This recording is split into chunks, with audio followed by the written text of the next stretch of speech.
It's been said the whole world is a stage and everybody plays a part. But the question remains, who's writing the script? Welcome to Around the Fire. Hi. Welcome. Join us here at Around the Fire. Come on in, don't be afraid. I'm your host, Uncle Franke, and today I have a very special show for you and a wonderful and inspiring guest whose story I hope will leave you lifted. But before we begin, let's watch this clip.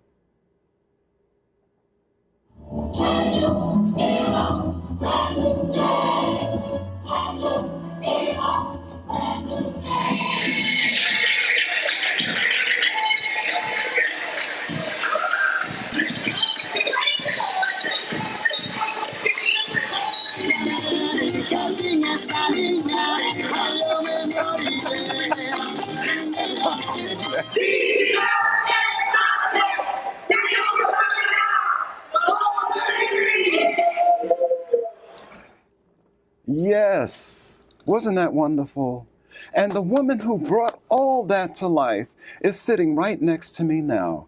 Her name is Miss Zazel Chavah O'Gara.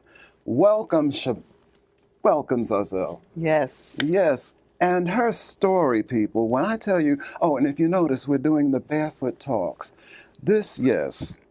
We are grounding ourselves to the earth. And I got this idea from my last host, Miss Nicole Watson, who did the entire show, Grounded Barefoot. So I said, let's continue the thought. Yes. So, Zazel, I know you've had an amazing journey. Yes, I've had an amazing journey. God, yes. yes. So would you mind sharing with our viewers? Yes. Well, once again, I'm going to introduce myself. I'm Zazel Chavah O'Gara, and I'm a dancer, a model, an actress, and I have an absolutely amazing story to tell you. I know you do. I am a brain tumor survivor.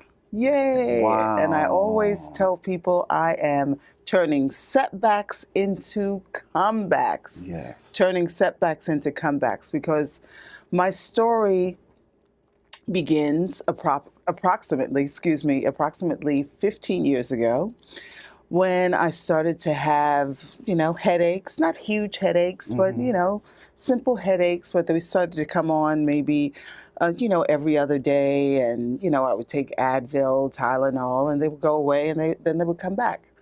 And then I started to get like weird chills in my right arm. And I said, that feels a little strange, but, I just let it go, And then my handwriting started to change. Like I would write checks, and I noticed I couldn't finish my last name. And I let that go. And then I said, I think I should go to the doctor. So I started going to doctors, several doctors, and they would do tests, blood work, everything, and everything came back negative. They couldn't find anything wrong. So I just coughed it up, like I just stopped feeling well.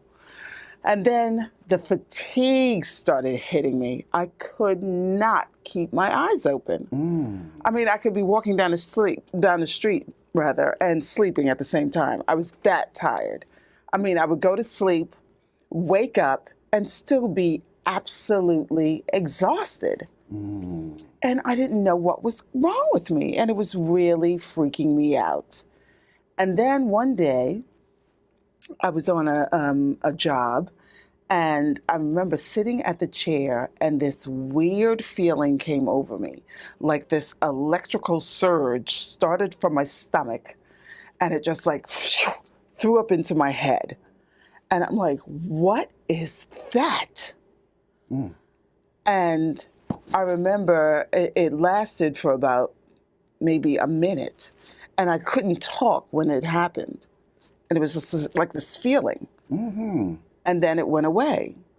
And so that evening, I told my boyfriend, I said, I had this weird feeling in my body, and I don't know what it was. It was like this weird like electrical volt that started from the pit of my stomach and landed in my head. And he said, well, my best friend is a doctor. I'm going to ask him, to call you. And then the very next day, I went out to dinner with my friend, and the same thing happened when I was having dinner with her. That electrical volt came rushing through my body and into my head, and I'm talking with her, and I couldn't talk. So this went on, and I spoke to his friend who was a doctor, and he said it could possibly be maybe a thyroid condition. And I said, okay. So I went to get that checked out. Of course, the results, normal. Absolutely normal. So I'm just going to zoom ahead and tell you I went again to another doctor. And I remember this doctor was a friend of mine who went to this doctor on the Upper East Side, mind you, who did not take any health insurance and charged me $350 to do these battery of tests. And I'm telling him all the symptoms I'm having, the constant fatigue, these flashes, this weird feeling in my arm, everything. And he took all these tests, and he came back and told me all the tests came out negative, and the only thing I have is possibly Epstein-Barr syndrome. And I looked at him and said to him, for $350, you better find me a disease, okay? All right. You better find something wrong with me other than Epstein-Barr. Okay. I'm not paying you $350 for that. Just for that. Right? Let's get something. Let's get something, right? Yeah. So then, and he looked at me because I was about to go get on him. All right. He looked at me. $350. $350. So I remember walking out to the receptionist, and he said, okay, we're going to do a full battery of tests for you, right? A full battery of tests for you. And I walked out to the desk, and I said, well, the doctor ordered a full battery of tests for me. And she looked at me. She just looked at me, and she wrote down on a piece of paper, $1,200. And that's all she gave me was a look. And I said, okay, I'm not going back to this guy. Boy, he was milking. He was milking me. Wow. So then it got progressively worse. I kept getting these, flashes, these sensations going through my head, and these electrical volts that's just popping up, and my handwriting. Then I started to get like a little nauseous. Every once in a while, I couldn't eat my food, and I started getting nauseous. And I said, there is definitely something wrong with me. I don't know what the hell's wrong with me, but there's something wrong with me. And then the constant fatigue. So I said, that's it. I'm going to see my gynecologist. This is the last doctor I went to. So went to the gynecologist, and I told her all of what was going on. I'm having these crazy sensations. Sometimes I feel nauseous. I'm getting like these weird headaches or whatever. And she goes, you know what, Zazel? It sounds like a hormonal imbalance. I'm going to start putting you on birth control pills. And she goes, have you tested for HIV and everything? I said, test me for everything. I want to find out what is wrong with me. So she did everything, and she put me on birth control pills. And that's what did it, those birth control pills. The birth control pills gave me those flashes, whatever those was. Those were seizures. And the birth control pills, the hormones react or really affect your brain. So the birth control pills really set off the hormones and made me have those seizures like constantly. So my brain went off. I could not even focus. I kept having the seizures like every 2 minutes. And I kept saying to my mother, Mommy, I feel like I'm in Pluto. There's something wrong with me. And she said, it was around Christmas time, she said, Zazel, okay, we're going to go to the doctor. We're going to go to the doctor. And I said, okay, I just don't feel myself. There's something wrong with me. So it was Christmas time, and I went to my sister's house in New Jersey, and I told her, I feel weird, Kathy. There's something wrong with me. She goes, let's go to the hospitals out here. It's not New York. It's great. We'll go to the hospitals out here. I said, okay, great. And so we had Christmas dinner and everything was wonderful. And then the following day, she was in a relaxed mode. And I said, aren't you going to take me to the hospital? She said, you sure you want to go? And I said, yeah, I think I should go. So we went to the emergency room in West Orange, New Jersey. And it was not like New York City. I was the only one person in the emergency room. In the ER. I was the only one. And I went there and I told them everything. The symptoms I was having, blah, blah, blah. Of course, they did all the tests. And after I came out of the room, I came out and they said, we found nothing. We found nothing. Now, this has been going on for how long now? This was going on for a while. I've been going in and out of doctors for a couple of years now. Whoa. Yeah. So I told them, yeah, but I feel a little dizzy. They said, you feel dizzy? I said, yeah. She says, okay, we're going to give you an MRI. So I went back into the room. They gave me an MRI. And after I came out of the MRI, they said, okay, sit down. We have to take blood. And here's some Xanax. Xanax. Yes, here's some Xanax. So they took my blood and they gave me Xanax and they said, wait for us in this room. They put me in another room. Not the room I was in, they put me in another room. And so I took the Xanax. They took all this blood, and I went into the other room and a doctor walks in, another doctor walks in, and she says, we found a huge mass on your brain. But I took the Xanax, so I just said, oh, okay, cool. They had to prepare They you. prepared me with the Xanax. Whoa. I said, oh, okay. My sister breaks out into tears, like, oh my God, So then after she told me that, like a team of doctors rushed in, like 5 doctors rushed in and they started talking and asking me a gazillion questions. And I'm like, oh, wow, whatever. And I couldn't respond. And then they rushed me into intensive care. And my mother was called and my entire family was called. And then the following day, that's when it hit the fan.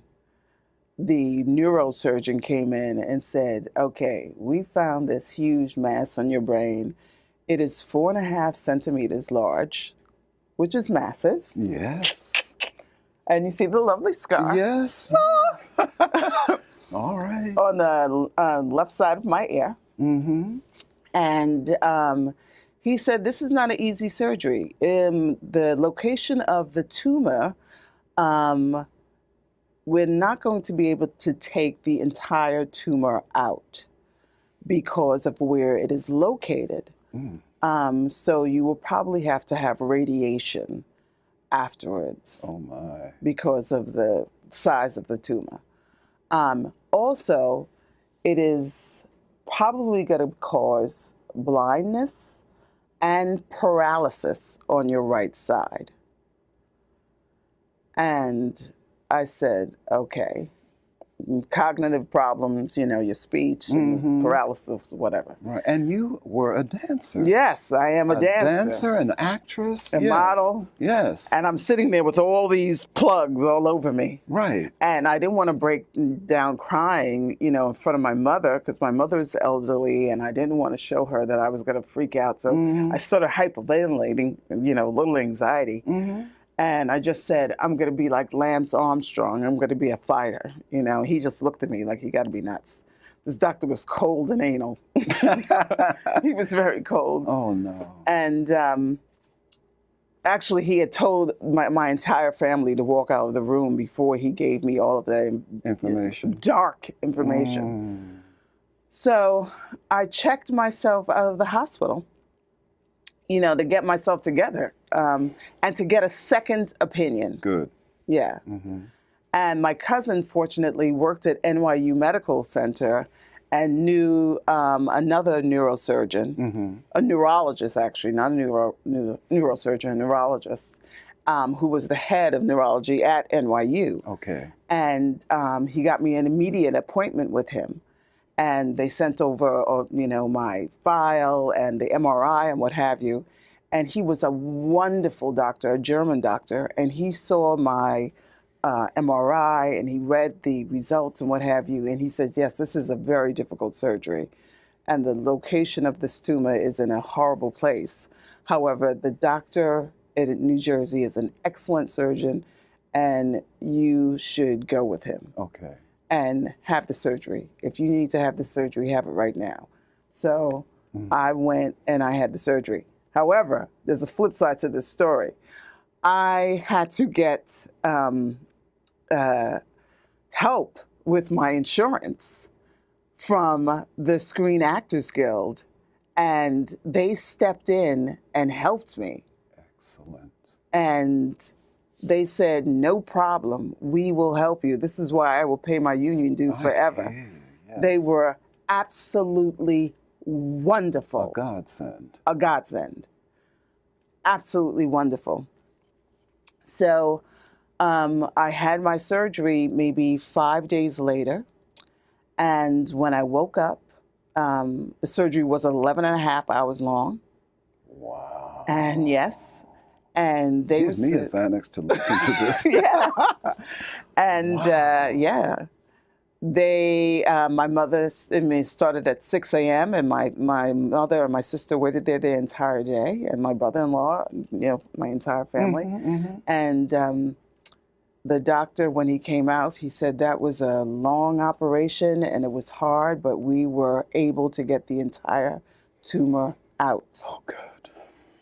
Yes. Clap for that. Yes. However, when I woke up, my speech was, a little delayed and what have you. And the first thing I asked was, can I see a mirror? Can I see a mirror? Because I wanted to see if my face was contorted or something. Yeah, it had been screwed up because of the paralysis. And the nurse said, no, I don't want to show you the mirror. I said, no, let me see a mirror.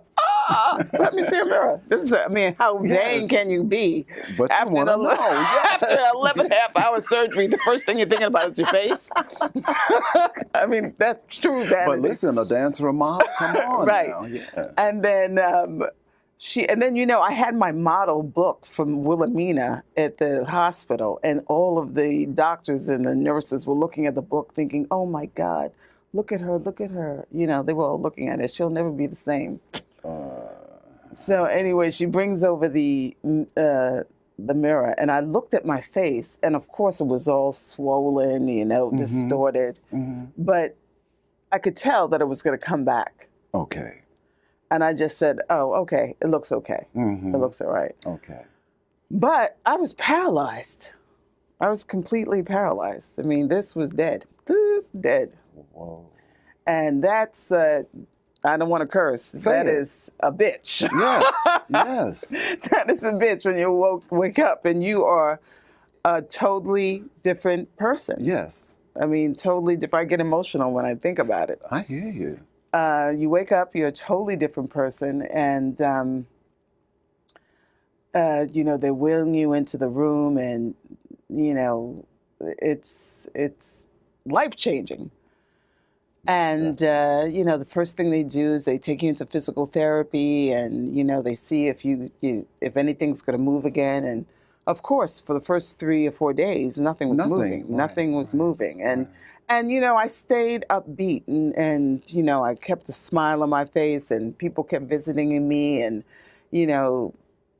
being optimistic and, helping me getting through what I had been through. Yes. And so I did not break into tears at all. And then they moved me 5 days later, I think 7 days later, to Kessler Rehab, which is an incredible rehab facility in New Jersey. And they gave me occupational therapy, speech therapy, and physical therapy. And I remember that place was a little depressing, although it was wonderful, but you're there with everyone who has just... some challenges. Yes, some challenges. Right. And I was on the floor with people with brain injuries. and strokes, and they put you on suicide watch, actually. Well, that's pretty devastating. Yeah. And want you to go to see a neuropsychologist, and the first thing she asks you, are you thinking about suicide? And then I told her, I don't think so. The first thing I'm thinking about when I get out of here is going to Macy's one-day sale. I love the attitude. And she just looked at me like, she's a little off. She's a little off. So I would go into, I'm in this wheelchair, paralyzed, and they have me all strapped up, with the brace on and everything. And then I would like raise this leg, try to raise this leg, to stretch it out. Mm-hmm. And I'm stretching this out. And then they put me in physical therapy, and I'd say, push me on the floor, push my chest down to the floor, push my leg all the way back. And they were like, are you serious? I said, yes, I like pain. Do it. Push it all the way back. And then they would leave me alone and let me stretch myself, Listen to this. So, yeah. Yes, determination. Yeah, determination. And will. Yes. And so then one morning I woke up and this thumb started to move. And I tell you. That's all you needed to know. That's all I needed to know. I'm like, oh my God, my thumb. Ah! And I called my sister. I said, Kathy, my thumb is moving. My thumb is moving. And she couldn't believe it. And then the next day, or maybe 2 days later, my pinky started to move. And I couldn't believe it. And then my wrist. Oh my God. I mean, when you take things for granted. I hear you. Don't take things for granted. You hear that, listeners? We shouldn't. This starts moving. Oh my God, it's amazing. And then I started to do this, just little things. And then they had me grab onto something, grab onto a block. And I tried to pick it up and fell down, and finally I was able to pick it up. I'm like, I picked it up. Yes. And then it was so funny. They were like, okay, Zazel, we want to know if you could take care of yourself, if you could give yourself a bath, or what do you do in the morning? I said, well, I put on my makeup. I go, after I take a shower or a bath, I put on my makeup. They said, you can do that? I said, I could put on my makeup with my foot. All right now. So I had my makeup bag there in the Kessler with me. I went upstairs. I wheeled myself up there. I put my makeup on. Makeup on. I came back downstairs, and they looked at me like, "You got to be joking. You did that by yourself?" I said, "I told you I can do this." Yeah. Okay. But after I left Kessler and I went to Rusk. I did maybe 7 months worth of continued occupational and physical therapy there. And, it was always difficult. Each day was a challenge, riding the bicycle, walking, doing the stretches, doing each activity. But every day I got a little bit stronger. Okay. And, then after maybe about a month or so, I did go to the Caribbean where I'm from. I went to Montserrat, and my scar was a little bigger than this. And when I went to Montserrat, it's such a small island, and people don't get sick there. There's no disability. There's no sickness. It's a different culture. Yeah. So when I went there, they were like, "You sick? Oh, Jesus, you're sick." And, they gave me... they were like, drink some rum, and I'm like, I'm on medication. No, drink some rum. I'm like, bush, get the bush medicine. Yeah, that's the bush medicine. And then they took me down to the ocean, and they put sand on my head. They put sand on me. Put sand on your head. Put sand on your head. And they put me in the salt water. Go in the salt water. Go in the salt water. Put sand on your head. And I put the sand on my head and went in the salt water. And had that sun hit me, the scar went away. And that's why I only have this little scar. Yeah, you can hardly see it. And when I went back to my neurosurgeon, right, he said, I have never seen anything like this before in my life. It's I more said, to this it. was natural, man. This was Thank you. natural. Thank you, because there's so much more to it than allopathy, okay? That's right. There is certain forces Exactly. beyond that work, Exactly. and those people knew. Exactly, All yeah. right. Sand and salt water. Simple, Simple. but also their thoughts. Yes, absolutely. Their thoughts. Absolutely. They saw you healed. It's absolutely. And then my uncle, with my leg, he buried me in the sand. Buried me in the Let the sand, earth heal and you. yes, Yeah. let me move it. Move your leg, move your leg, move your leg. Right. You know, and walk in the water, walk in the water. Yeah, so that was wonderful. So, you know, each day it's been challenging, you know, to deal with the healing, but also very healing. Yes. You know, absolutely healing. And could I say it must have been your determination and attitude that also added Right. to you coming through. Absolutely. You kept something in you that was a force to push through this.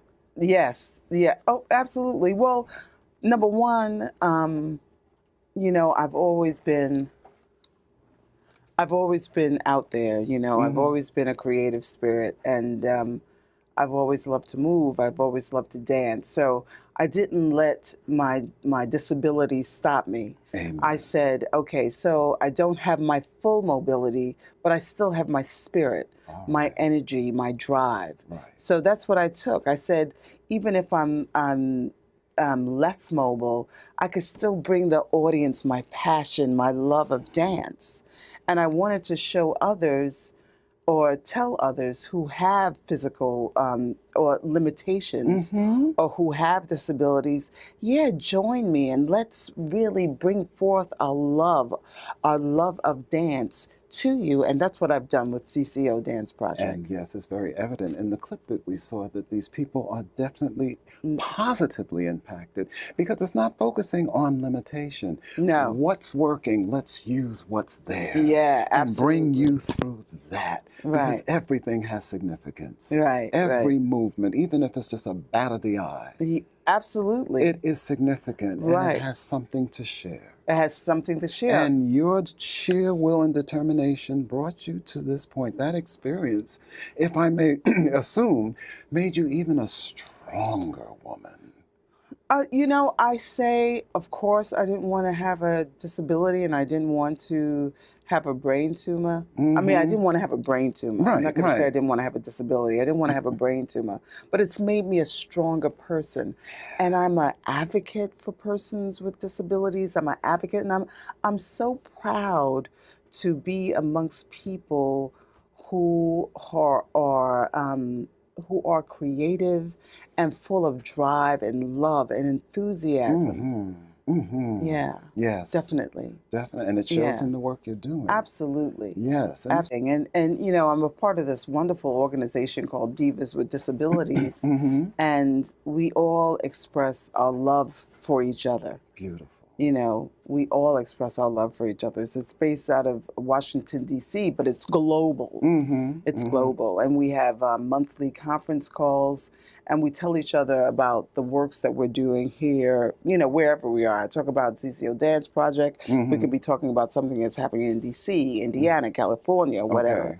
You know, just to share with each other what we're doing to empower each other with our disabilities. Yeah.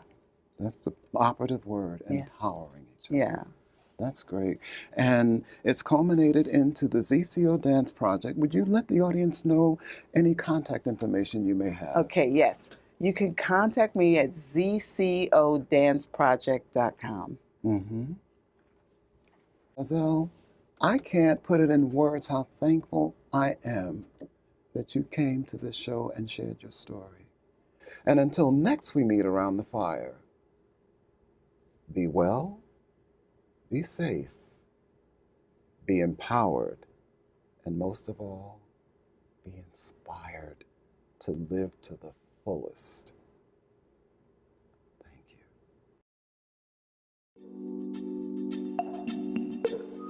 It's been said, the whole world is a stage, and everybody plays a part. But the question remains, who's writing the script?